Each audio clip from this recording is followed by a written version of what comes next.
I thought, I think like many Americans, that after the tragedy of Sandy Hook, it would finally be enough. Watching those beautiful children massacred would be finally enough to prompt this Congress to do something, to stop this insanity.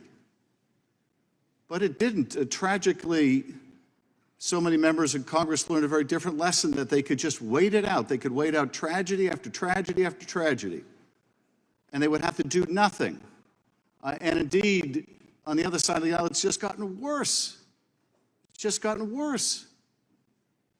Whenever you see a disparity between what the American people want and what they get, there's usually a powerful special interest at work. And here, the American people desperately want an end to this epidemic. They want common sense gun safety legislation. They want a ban on assault weapons. They want truly universal background checks. It's insane that you can be denied the purchase of a weapon because you're a felon and then go out in the parking lot and buy the same gun. That is insane.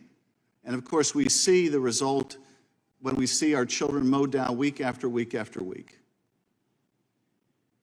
And it's not like there aren't answers to this. It's not like there aren't things that work. There are things that work, like a ban on assault weapons and a ban on high-capacity clips. And yes, it won't stop every shooting, it won't stop every mass shooting, but it'll stop a lot of them, and it'll make the ones that happen far less lethal. I mean, the GOP has become the party of wanting guns with more lethality, capable of killing more people, capable of killing more kids and more cops. And I'm sure they don't actually want cops and kids to die, but it's the effect of their actions, it's the effect of their inaction that people are dying. I mean, not even NRA members want this. And so why do they? Who benefits from this? Who benefits from this absurd, grotesque spectacle of mass shootings week after week and the daily trauma of people getting gunned down? Who benefits? Certainly not the American people. Well, the gun makers benefit. It's all about the money. Apparently, it's all about the money. Nothing else matters.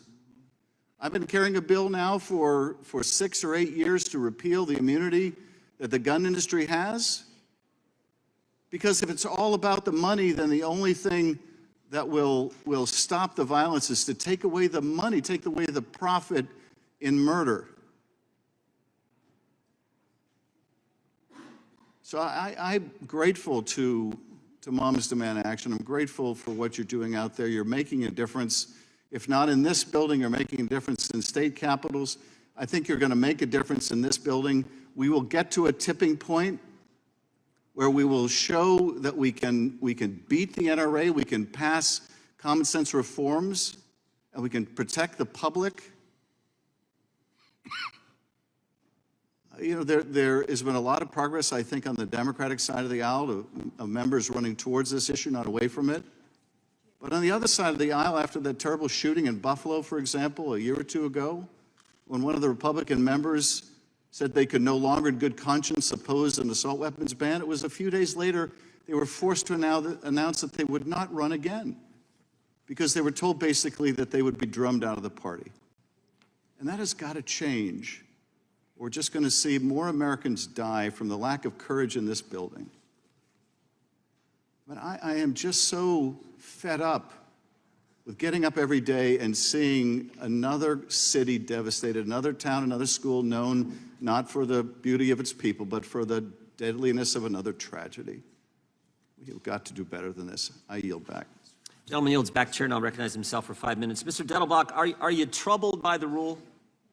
I mean, you told him one thing 10 years ago, and now you're directly contradicting that.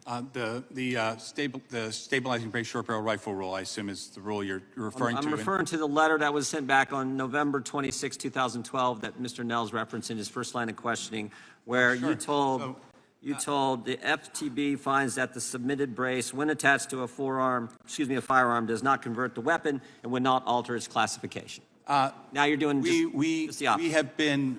We have been public and in the rulemaking itself have detailed that history, and there were inconsistencies. However, there was also a situation, Mr. Chairman, where people were marketing products that had never been presented to ATF, saying that they were ATF Was that the only time you approved. told them, the only time you told the American people that it was okay? No, we look at specific Let me read products this. Let me read this letter, March 5th, 2014, because this doesn't so much focus on the brace, focus on how the weapon's used. And we have determined that firing a pistol from the shoulder would not cause the pistol to be reclassified as a short-barreled rifle. We do not classify weapons based on how individuals use the weapon. So you told them not once, but twice that it was okay. And I'm just asking, does it bother you now that you're making the change that's going to impact millions of Americans? The rule was necessary in part because it needed to address inconsistency so that people could understand the definition of a I just short-barreled read two rifle. letters that were consistent. Both of them said it was fine. There were other letters that were not. Have you ever found, has the ATF ever found itself in this position where a rule change directly contradicts what you've told American citizens was okay, and that's going to impact millions of law-abiding citizens? Have you ever found yourself in that situation? Respectfully, I don't believe that's I agree Millions with of that Americans summary aren't- of where we are. millions of Americans aren't going to be impacted? No, there were specific products that get presented for classification. Those products then sometimes change. They're not the same ones that are marketed. And there was inconsistency. The market is dynamic.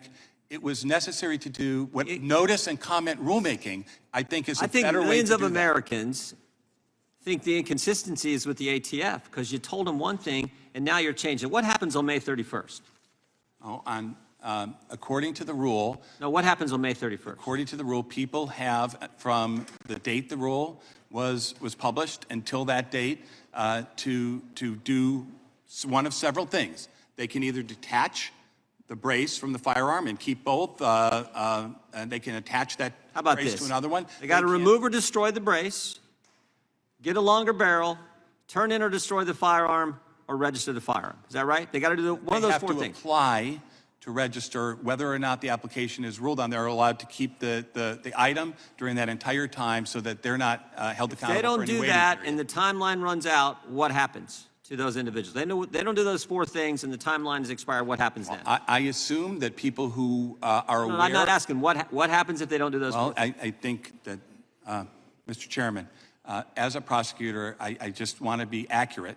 What happens, a former prosecutor, what happens is, depending on the circumstance, if a person is unaware, right, they're not going to be prosecuted for things that they're Let's cut unaware to the chase. of. They could be a felon, right? Well, They could be a felon. It depends on the facts and circumstances of each case. And of course, we would prioritize enforcement on gang members who are having these How are you? items and You shooting mentioned people. enforcement. How are you going to enforce this? With Going to go to respect- gun ranges? What we will do is You're going to what go to we've always- manufacturers and look at the risk of people they sold braces to?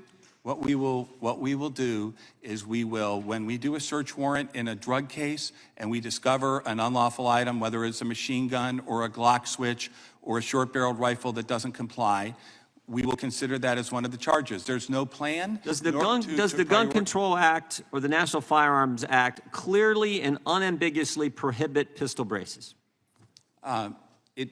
It doesn't prohibit anything. It calls for increased controls on short-barreled rifles.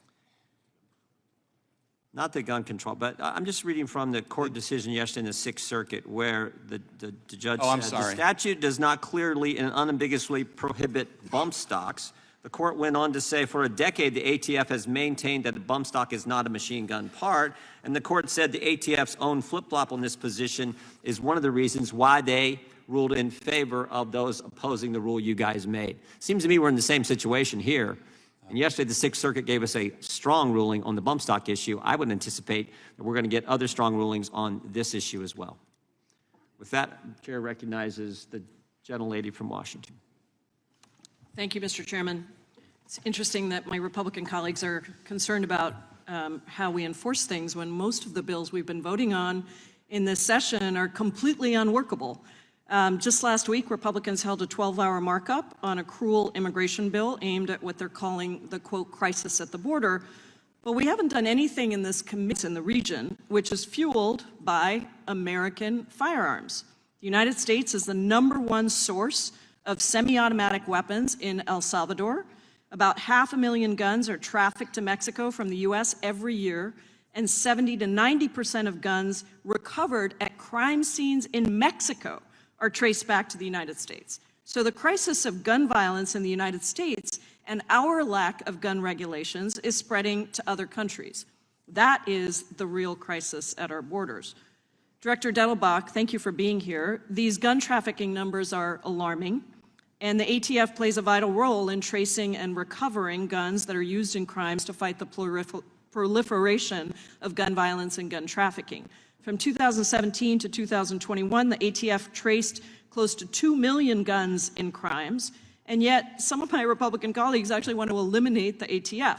So how does the ATF currently fight gun trafficking, especially trafficking to Mexico and other countries to the south of us? In trying to effectualize our public safety mission, as a small agency with a big job, we try to bring tools to that. And the two tools that we bring to the problems you're talking about are partnership with our state and local law enforcement and crime gun intelligence.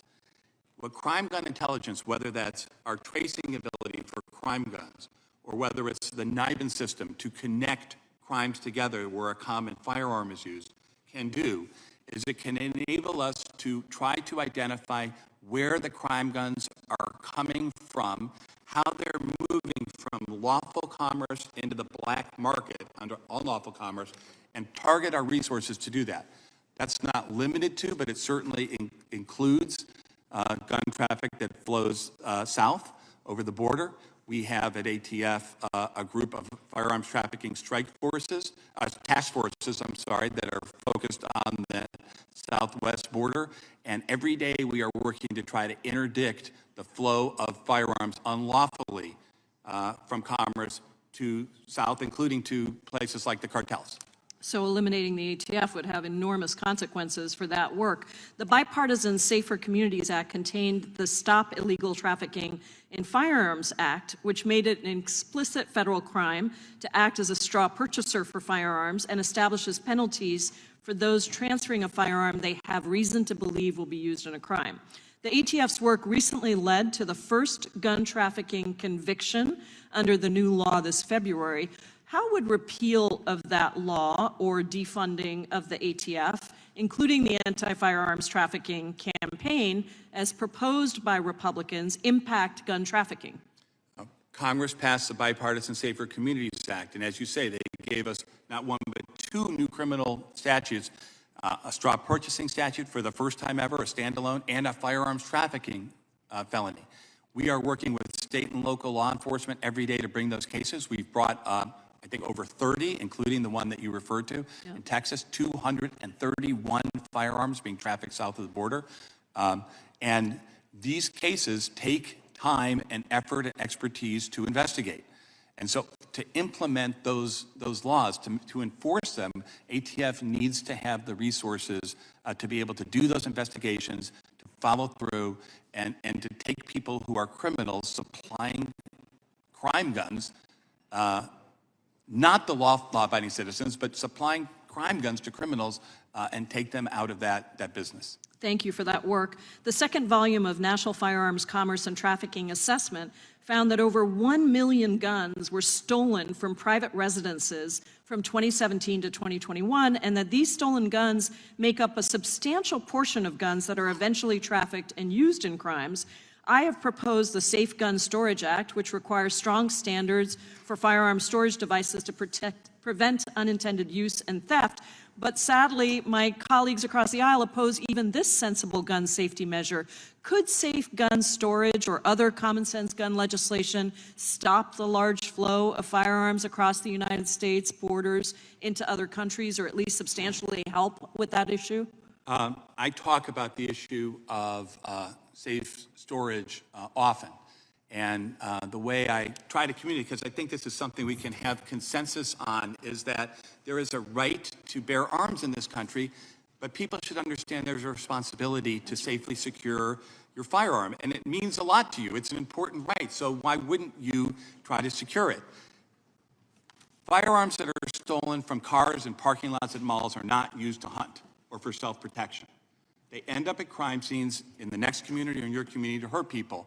I would just encourage everybody to do what your local police chief, sheriff, ATF, SAC says, which is please think ahead and just act responsibly and secure your firearms. It's what everybody wants, and real people in our communities are getting hurt by just carelessness.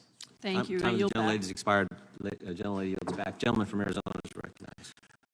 Director Dettelbach, I'm so glad you finished up talking when you're talking about stolen weapons. When weapons get in the bad guys' hands, they're stolen from some group. We already had Mr. Gates talk about the weapons that were stolen from you. But let's just talk about it. I know you thought Fast and Furious was over with. It's not over. It's not over. There's a license